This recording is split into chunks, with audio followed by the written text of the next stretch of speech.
Midday in Cameroon's economic capital city, Douala. Ladies and gentlemen, thanks for joining Equinox Television on our third edition of the bilingual newscast for the day. The first part is in the French language with Julien Bert-Bissa. Bon après-midi. Good afternoon to you, Formi Armstrong Sanda. Mesdames et messieurs, bon après-midi à tous. Bienvenue aux 12h sur Equinox Télévision. Ouvrons ce journal par les casses effectuées au quartier Ngouang-Bakoko. C'est dans le 3e arrondissement de la ville de Douala. Plusieurs familles ont vu leur maison d'habitation être détruite. À l'origine, un litige foncier les opposant la communauté Bonela à celle de Betchaka. Le récit des faits, c'est dans ce reportage de Steve Eboulet et Eric Fopossi. Un excavateur réduit en miettes des maisons. Nous sommes dans le 3e arrondissement de Douala, en Ngouang-Bakoko, au lieu-dit d'Ibamba. Il est 10h ce jeudi 18 février.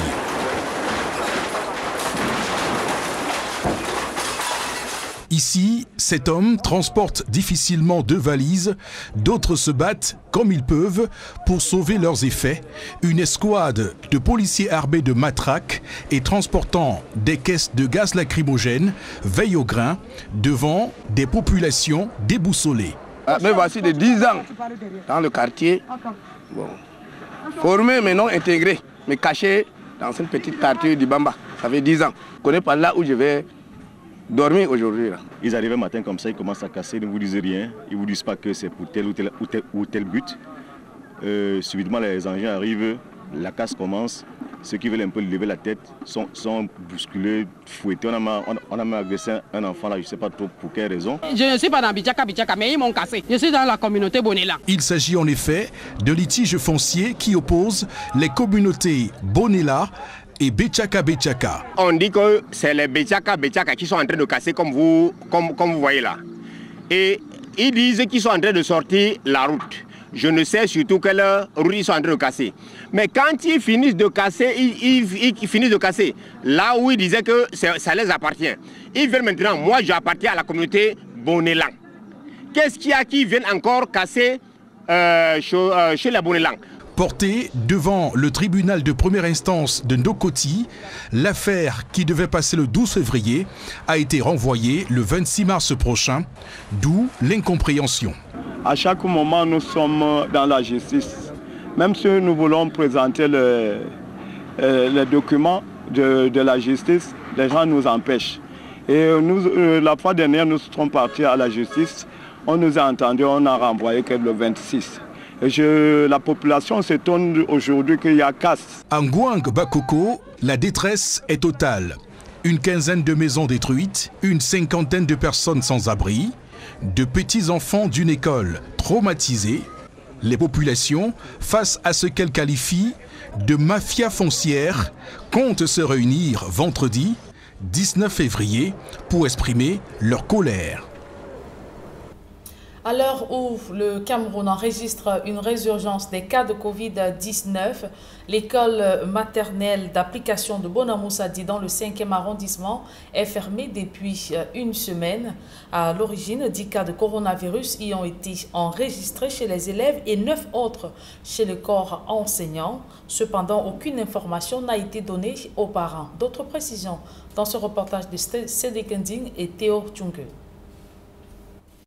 À son arrivée avec sa fille à l'école maternelle d'application de Bonamoussadi dans le 5e arrondissement, ce sont des grilles fermées et une cour d'école déserte qui accueille Marlène. Un spectacle auquel elle et bien d'autres parents sont confrontés depuis près d'une semaine. Moi, j'ai constaté que depuis depuis lundi, cet établissement est fermé. Et le problème, c'est quoi? Le problème, c'est que je ne sais pas pourquoi ils ont fermé. Mais le problème, c'est qu'en fermant l'établissement, ils nous ont fait pas, ils n'ont pas fait part. On ne connaît même pas ce qui se passe. Tous les jours, je viens, je vois la barrière fermée. Tous les jours, j'appelle l'enfant le matin, j'arrive, je trouve la barrière fermée. La directrice ne nous a rien dit. Elle ne nous a rien dit, elle n'a même pas fait. Donc, je ne sais pas vraiment pourquoi le portail est fermé chaque jour. Pourtant qu'il y a tout versé, la pension de l'enfant. Moi, je ne comprends pas. Là où le bas blesse, c'est qu'aucune information ni écrite, encore moins verbale, n'a été donnée à Marlène et aux autres parents quant aux raisons de la fermeture de l'école, du renvoi des enfants à la maison encore moins sur l'éventuelle réouverture ou non de cet établissement, d'où la colère et l'exaspération de ces derniers. Tout ce que moi j'attends, c'est qu'on me donne la suite. S'il faut fermer, on me rembourse. Moi, et même mon enfant ailleurs. Et s'il faut recommencer, ils doivent informer les parents, puisqu'ils ont le contact de tous les parents. C'est pas normal que chaque jour on vient, on trouve au portail fermé, qu'on a versé toute la pension. Moi, je ne suis pas d'accord. Je veux voir mes amis, on ferme toujours au portail chaque jour. Quelles sont les raisons qui peuvent expliquer la fermeture d'une école en plein milieu de l'année scolaire? Est-il possible que cet établissement soit réouvert à temps pour permettre aux tout-petits d'ici de reprendre le chemin de l'école? Autant d'interrogations autour desquelles Equinox Télévision a mené l'enquête et s'est rendu du côté de la délégation régionale de l'éducation de base. Nous avons à peu près 9 cas d'enseignants, environ une dizaine de cas d'élèves. C'est tout à fait normal qu'en cas de découverte de la Covid dans une structure scolaire, que nous prenions les mesures adéquates. Vous convenez avec moi que la toute première mesure était de faire appel aux autorités sanitaires. On a travaillé la main dans la main. Il fallait désinfecter les lieux. Il fallait observer une pause. Le temps pour de nous rassurer que tout le monde qui a été testé positif observe la quarantaine. Une découverte de cas qui a fait automatiquement suite à une désinfection de l'établissement et à sa fermeture. Cependant, les parents s'interrogent encore quant à la suite donnée à cette affaire. Je vous dis donc que lundi, puisque plus de 80% d'enfants étaient testés, une dizaine étaient positifs, tous ceux qui étaient négatifs vont reprendre l'école. Ceux qui étaient positifs vont observer la quarantaine. Et les 20% de parents qui ont refusé de faire tester les enfants, on les connaît. Ils ne reviendront s'ajouter à ceux-là que si nous montrons un bulletin médical où l'enfant est testé négatif.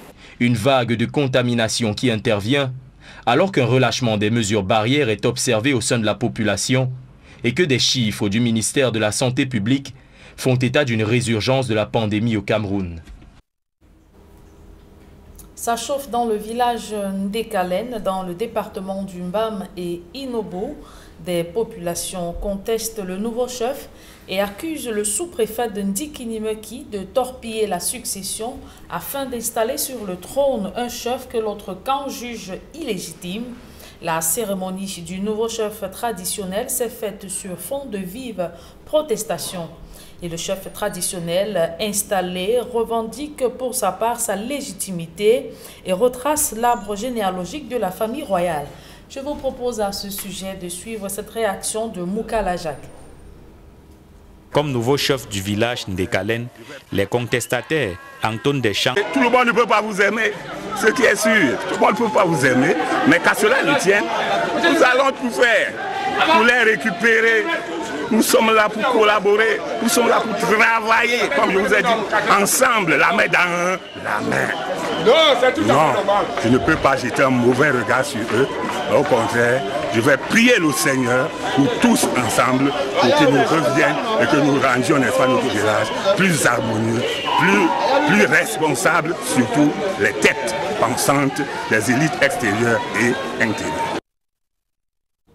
Il est le premier directeur de publication d'un quotidien au Cameroun, Benjamin Zébazé, qui s'est illustré dans la lutte pour la liberté de la presse au début des années 90, a décidé d'orienter son génie vers d'autres domaines, notamment la fabrication des tricycles.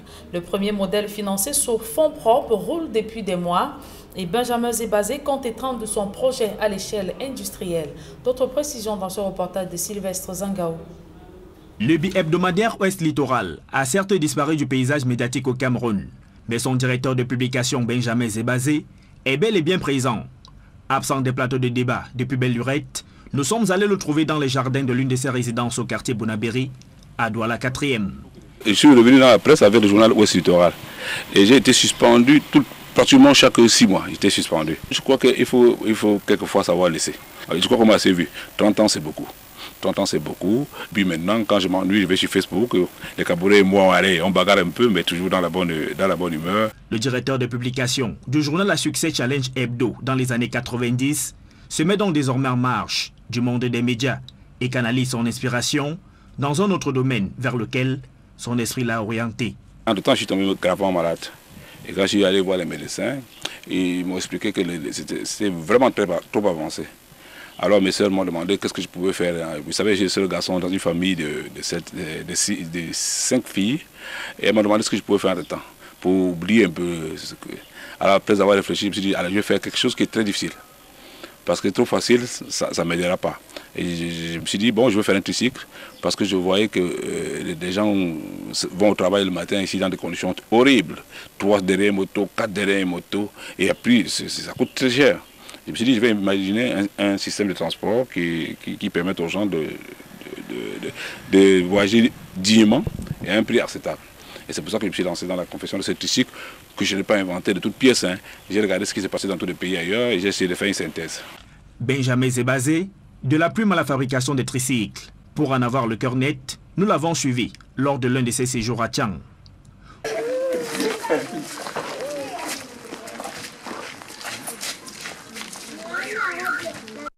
Voici donc le tricycle made by Benjamin Zébazé. L'un de ses collaborateurs nous renseigne sur quelques fonctionnalités de cet engin destiné au transport des personnes. Là, nous avons un levier de vitesse. Nous avons pris actuellement 1 mois pour concevoir ce levier. Oui, ça nous a pris beaucoup de temps. Ouais. Et là, c'est la tige, la mallette pour faire la marche arrière. J'ai fait ça moi-même. J'ai pris mes enfants au village, 1 ou 2. On est venu, je dessine, ils coupent, on soude ensemble, on peint ensemble, on met le mastic ensemble. Et j'en suis fier. Parce que j'ai mon fils qui est ingénieur mécanicien, il travaille pour Renault en France. J'aurais pu lui dire de venir faire ça. Il a les compétences supérieures à la mienne. Mais je n'aurais pas été autant fier. Vous voyez que vous dites je suis malade, vous pouvez vous rendre compte. Parce que j'étais content. Parce qu'enfin on a réussi avec mes enfants du village. Donc on a fait cette moto-là comme ça, en s'amusant. Ça a pris 1 an. Il a donc juste fallu les idées à Benjamin Zébazé pour se lancer et financer son projet sur fonds propres. Il y a des pièces que nous avons fouillées pendant 3 ou 4 jours dans les casses. Ça, autorisé d'un gros porteur qui fait Douala-Yaoundé. Ça, ce couvercle là, nous l'avons fabriqué nous-mêmes. Là, nous avons modifié tout le système de changement d'embrayage d'une grosse moto. Les chaises, on a conçu nous-mêmes. Le pont qui est derrière là, c'est le pont d'une petite voiture. Les pneus, c'est le pneu d'une grosse voiture. Les ceintures de sécurité que vous voyez là, c'est les ceintures de sécurité d'une voiture. La bâche, c'est les bâches des camions que nous avons là-bas. Les essuie-glaces là. C'est marrant parce que les essuie-glaces, c'est le moteur de l'essuie-glace de la voiture de ma femme. Et là, le balai, c'est le balai de ma RAV4.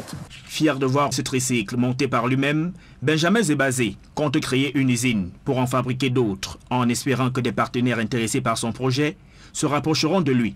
Car fidèle à sa logique, il ne compte nullement sur l'appui du gouvernement camerounais. Pour l'instant, ce tricycle n'a pas encore de nom de baptême. Et les pièces sont assemblées à Douala et à Tchang, avec des outils connus. En attendant que le projet se développe à l'échelle industrielle, le tricycle de Benjamin Zébazé est fièrement conduit par son fabricant.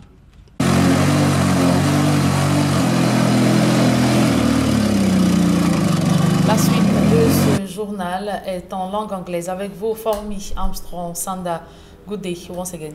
Good day once again, Julian Bird Bisa. Good day once again, ladies and gentlemen. Thanks for joining us in the second segment of information. Cameroonian fishermen in the Cameroonian waters of the Bakassi Peninsula in the Indian division of the Southwest region have been challenged to sell their fish in Cameroon and not in Nigeria at a time when Cameroonians are also in dire need of a fish. The call was made by Ewanek Roland, who is the divisional officer for Idiabato, during a ceremony to hand over fishing equipment donated by the government of Cameroon through the Ministry of the Ministry of Livestock, Fishery and Animal Husbandry. The goods were handed over to the Bakassi Area Development Program. Derek Jato tells us more from the Southwest region. Will I get fish? No fish. No fish. I want to go water again. Okay. They go water, there's no fish. Fish in there. They say there's no fish anywhere, but administrators here say that is not true. That has always been our cry.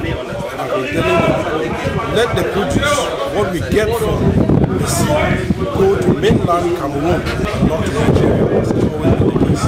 The population of Bakassi depends solely on fishing, and to the fishermen, These Cameroonian waters is a fertile ground for their activity, but not a good market for their catch. And research have revealed that 90% of these fishermen are foreigners, leaving Cameroon, which is also in need of fish, empty. And to redress the situation, per the findings of the Bakassi Peninsula Development Program, BADEPT, the implementing body of all projects in the peninsula, the fishing population should first be equipped to make them see reasons to market their catch in Cameroon. And today, the Cameroon Ministry of Livestock, Fishery and Animal Industries handed constructed houses materials, fishing equipment, and fishing boat engines to these fishermen through BADEPT. And before handing over the consignment, the Bakassi Peninsula Development Program held an orientation committee meeting to review the grounds covered and to discuss other projects in the pipeline for the Bakassi people. During the symbolic handing over at this island of Jabane in the Idabatu subdivision, and in the presence of the mayors of the 5 subdivisions that make up the Bakassi Peninsula, Iwane Roland, the divisional officer for Idabatu subdivision, called for Cameroonians to come and take the opportunities. We have a lot of opportunities here in Idabatu. The fishing industry is a very big one. I'm calling on Cameroonians to come and stay in Idabatu. This is our territory. Let us make use of our territory and stay here. And to me Etungo Efange Edem of the Idabatu Council, it is a dream come true. On behalf of population, I promise government that this gift will serve a purpose and will go a long way. We will uplift the bottom of the entire Cameroonian fishermen. It is therefore expected that in the nearest future, there should be enough fish in Cameroonian market from this fish plenty peninsula. Doors of a nursery school in Bonamoussadi, École Maternelle d'Application Group 1 and 2 have been shut down after a disturbing discovery of COVID-19 cases with teachers and learners of the institution. According to reports, 9 teachers and 10 school kids tested positive of COVID-19, and some parents who have not been informed of the situation have, however, been coming to the school with their kids. The school doors have been noted to have been closed since Monday, as Innocent as it tells us in the following report. A deserted nursery school, École Maternelle d'Application Group 1 and 2, Bonamoussadi, in the Douala 5 subdivision. Since start of the week, only the ghost could be seen in the usual busy school. The gate is locked for no entry. Even parents who paid for their kids to be impacted knowledge are baffled, worried and frustrated. Parents have not been explained why this action was taken. The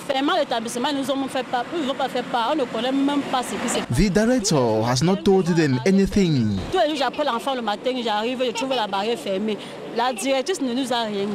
That if the school is shutting down, her child's school fees for the academic year be refunded. In reality, at least 9 teachers and 10 pupils of this nursery school have been tested positive for the COVID-19. Nous avons à peu près 9 cas d'enseignants. Environ une dizaine de cas d'élèves. According to the Littoral Regional Delegates of Basic Education, in such a situation, adequate measures have to be taken. The first measure was to inform sanitation personnel to disinfect the school compound and to observe a 1-week break to ensure all who have been tested positive are quarantined. Il fallait désinfecter les lieux.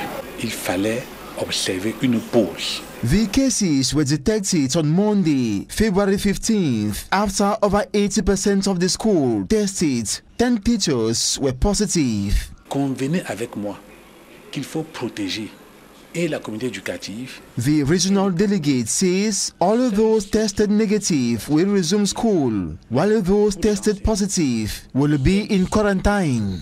The 25% of parents who refuse their children be tested are known, and their children shall not be allowed to resume until they present a negative test result. Et les 20% qui n'ont pas accepté se faire tester ne reviendront à l'école que sur présentation d'un bilan de test négatif. After the one-week break, doors of this educational establishment, École Maternelle d'Application Group 1 and 2, Bonamoussadi, will be reopened on Monday, February 22nd, 2021.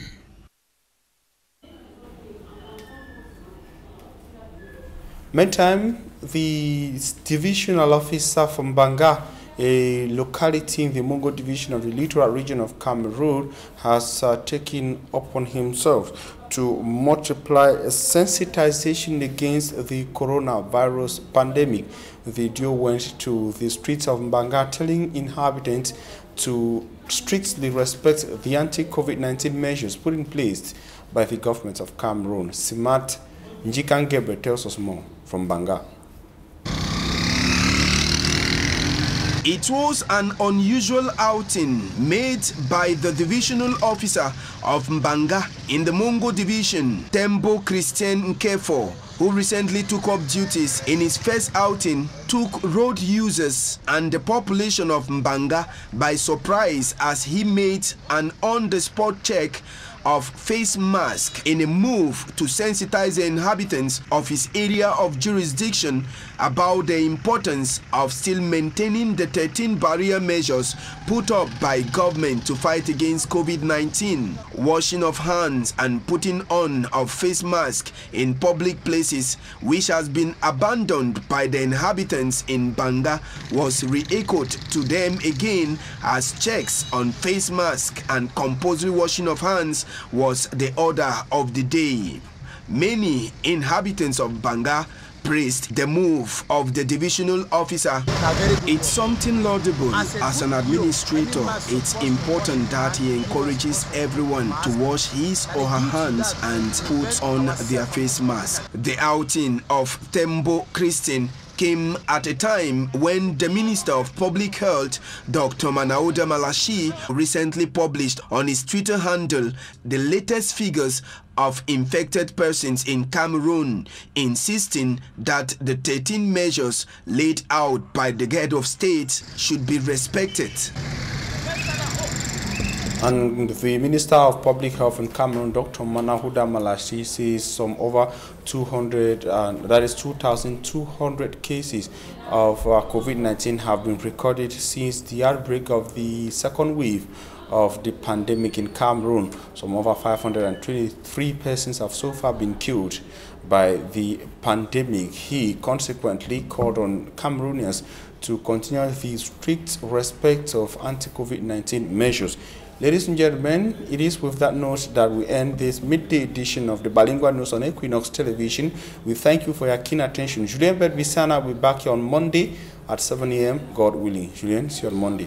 Le rendez-vous est pris pour lundi, 7h, s'il plaît à Dieu. Formi, Armstrong, Sanda. Mesdames et messieurs, merci d'avoir suivi cette édition bilingue du journal. Retrouvez dans quelques secondes Flavien Valondongo et toute son équipe pour votre quotidien santé.